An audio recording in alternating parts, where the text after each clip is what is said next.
Hello guys, welcome back to another lecture in this course. So in this lecture, we are going to discuss about these descriptive statistics features. So we have count with mean, standard deviation, and the percentages. So as we can see here on this table, we are having 25%, okay, 25%. And this has to do, we are analyzing the performance of the students. The performance of the student, 25%, okay, 25% of the students, they have 75% score. And also the score of reading, 25% of them, they're having 59. Okay, same applies on writing scores, they're having 57.75. And remember, we are having 1000 rows, or meaning 1000 observations, and 8 variables or 8 columns, as you can see. So we are saying 50% of our students, they on math score, they get 66%. Same applies on reading score, 70, as well as the writing score. So the average of the whole students, if you are to find the average, it is 66%.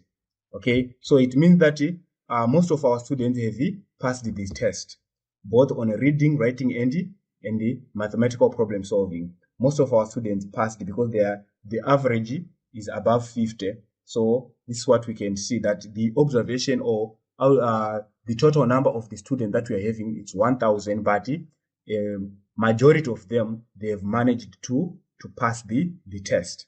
Okay, that's what the meaning signify here. So what you can do, if you want to check 5% of our students in math score, let's say score equals to, so what you can do, we have to call our data frame,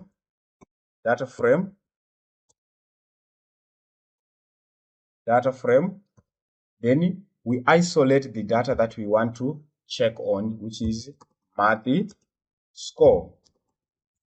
So after isolating the data here, then we want to check 10%. So you can say, let us check, we want to check 5%. So after isolating the data, we want to check 5% of the data. 5%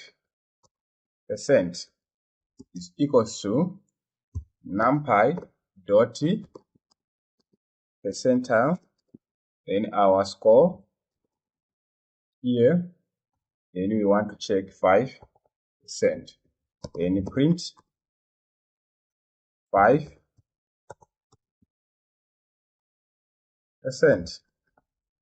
Then we run our code. So we are seeing that 5% of our students, they have 40%. This is the percentage of the students, what they are getting. I think this is all for this lesson. Thank you for watching. See you on the next lecture. Bye-bye.